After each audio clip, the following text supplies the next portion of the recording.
اعوذ باللہ من الشیطان الرجیم بسم اللہ الرحمن الرحیم۔ عزیز طلباء، آپ دیکھ رہے ہیں میرا اردو چینل اردو کیفے کے نام سے۔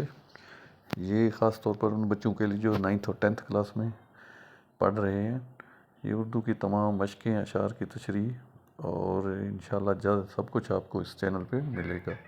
تو آج جو ہمارا حمد سبق ہے، اس کا ایک مشقی سوال ہے، وہ حمد، نعت، منقبت اور مناجات کی تعریف کے بارے میں۔ تو اس سلسلے میں یہ ویڈیو میں نے بنائی ہے، امید ہے آپ اسے دیکھیں گے اور پسند بھی کریں گے۔ اور ڈیٹیل کے ساتھ میں نے حمد، نعت اور منقبت اور مناجات کی تعریف کی ہے کہ حمد کیا ہوتا ہے، نعت کیا ہے، منقبت اور مناجات کیا ہے، ان کی تعریف اور یہ کن کے لیے استعمال ہوتا ہے۔ امید ہے آپ اسے لازمی دیکھیں گے اور اسے پسند کریں گے۔ تو سب سے پہلے ہم دیکھتے ہیں کہ حمد کیا ہے۔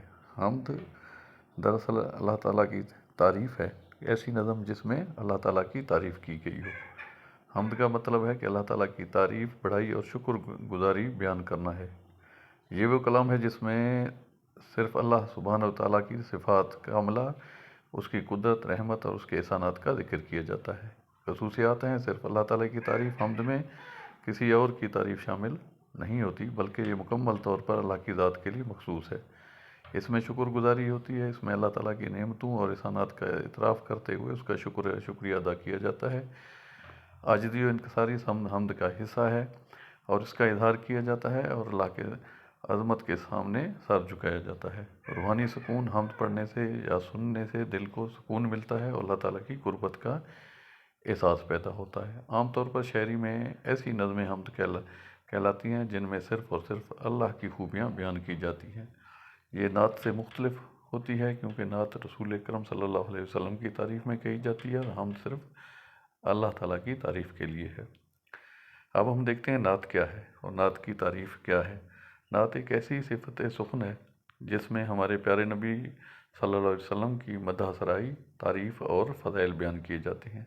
یہ صرف شاعری تک محدود نہیں بلکہ نثر میں بھی حضور اکرم صلی اللہ علیہ وسلم کی تعریف میں لکھی جانے والی تحریر نعت کے زمرے میں آتی ہے۔ نعت کی اہم خصوصیات ہیں: مدحت رسول اللہ صلی اللہ علیہ وسلم۔ نعت کا بنیادی مقصد نبی کریم صلی اللہ علیہ وسلم کی صفات عالیہ، اخلاق حسنہ اور سیرت نبوی کا بیان ہے۔ اس میں آپ صلی اللہ علیہ وسلم کی نبوت، رسالت، معجزات اور آپ کی امت پر کی گئی مہربانیوں کا ذکر ہوتا ہے۔ عقیدت اور محبت کا اظہار نعت کے ذریعے شاعر نعت خواں اپنی گہری عقیدت، محبت اور والہانہ پن کا اظہار کرتا ہے اور اپنے کیفیت کو الفاظ میں بیان کرتا ہے۔ ادب و احترام کا خاص خیال رکھا جاتا ہے کیونکہ یہ براہ راست رسول اکرم صلی اللہ علیہ وسلم کے متعلق ہے۔ روحانی سکون، نعت سننے یا پڑھنے سے مسلمانوں کے دلوں کو روحانی سکون ملتا ہے اور رسول اکرم صلی اللہ علیہ وسلم کی ذات سے ذات اقدس قربت کا احساس ہوتا ہے۔ حمد اور نعت میں فرق یہ سمجھنا ضروری ہے کہ حمد اور نعت میں بنیادی فرق کیا ہے۔ حمد صرف اللہ تعالیٰ کی تعریف، بڑائی کے لیے بیان ہوتی ہے۔ نعت صرف اور صرف ہمارے پیارے نبی حضرت محمد صلی اللہ علیہ وسلم کے لیے لکھی جاتی ہے۔ عام طور پر نعتوں میں عشق رسول صلی اللہ علیہ وسلم کی شفاعت کی امید اور آپ صلی اللہ علیہ وسلم کی سنت پر عمل پیرا ہونے کی ترغیب جیسے موضوعات شامل ہوتے ہیں۔ اب دیکھتے ہیں کہ منقبت کیا ہے۔ منقبت ایک ایسی صفت سخن ہے جس میں کسی بزرگ دین، اولیاء کرام، ائمہ کرام، اہل بیت یا کسی عظیم شخصیت کی مدح سرائی، فضائل اور ان کی خوبیوں کو بیان کیا جاتا ہے۔ یہ حمد اور نعت سے مختلف ہوتا ہے اور یہ صرف مقدس ہستیوں یا عظیم شخصیات کی تعریف کے لیے کہی جاتی ہے۔ منقبت کی اہم خصوصیات یہ ہیں کہ مدح بزرگ دین۔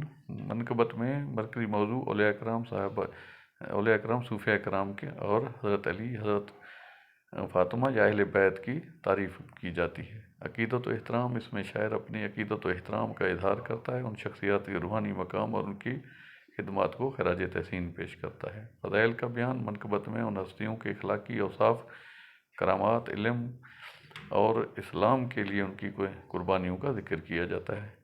اس سے روحانی فیض ملتا ہے، سننے والے عقیدت مندوں کو روحانی سکون ملتا ہے اور روحانی فیض حاصل کیا جاتا ہے اور ان کے نقش قدم چلنے پر عمل کی ترغیب ہوتی ہے۔ منقبت کی پاکستان اور ہندوستان میں عام طور پر حضرت غوث اعظم، داتا گنج بخش اور حضرت معین الدین اجمیری جیسے مقدس ہستیوں کی کی تعریف کی جاتی ہے، عموماً قوالیوں اور محفلوں میں درگاہوں میں پڑھی جاتی ہے۔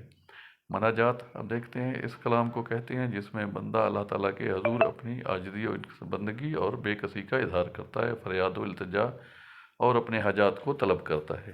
یہ حمد سے اس طرح مختلف ہے کہ حمد میں صرف اللہ تعالیٰ کی تعریف کی جاتی ہے اور مناجات میں بزرگان کی تعریف کی جاتی ہے، لیکن یہاں اپنے جو اللہ سے مانگنا ہوتا ہے وہی ذکر کیا جاتا ہے۔ مناجات کی اہم خصوصیات: دعا و التجا مناجات کا سب سے اہم پہلو براہ راست دعا اور اپنی حاجات کو پیش کرتا ہے۔ اس میں رزق، صحت، ہدایت، مغفرت اور دنیاوی ضرورتوں کے عاجزی سے مانگنا پڑتا ہے۔ اس میں عاجزی و انکساری کا درس ہوتا ہے اور اس میں اللہ کے سامنے اپنے عاجزی و انکسار کرتا ہے۔ توبہ و استغفار بھی اسی کا حصہ ہے، وہ اللہ سے توبہ اور اس سے رحمت کی طلب کی جاتی ہے۔ قلبی کیفیت مناجات میں صرف الفاظ کا مجموعہ نہیں بلکہ ایک قلبی کیفیت ہے جس میں خضوع و خشوع کے ساتھ اللہ کے حضور انسان مخاطب ہوتا ہے۔ اس سے روحانی سکون انسان کو حاصل ہوتا ہے کیونکہ تمام دکھ، درد، مشکلات اللہ کے سپرد کر دیتا ہے۔ مناجات کی مثالیں: شاعری اور نثر دونوں میں مناجات لکھی جاتی ہیں۔ مشہور صوفیاء کرام اور شعراء نے اپنی مناجات اللہ کے گریہ اور راضی اور انکساری کے سامنے اللہ کے سامنے پیش کی جاتی ہیں۔ یہ تھا ہمارا ویڈیو حمد، نعت اور منقبت اور مناجات کی تعریف۔ کوشش کیا کہ ڈیٹیل کے ساتھ آپ کے سامنے رکھی جائے۔ امید ہے آپ اسے پڑھیں گے اور سمجھیں گے اور میرے خیال میں آپ کو سمجھنے میں آسانی ہوگی اور لکھنے میں بھی آسانی ہوگی۔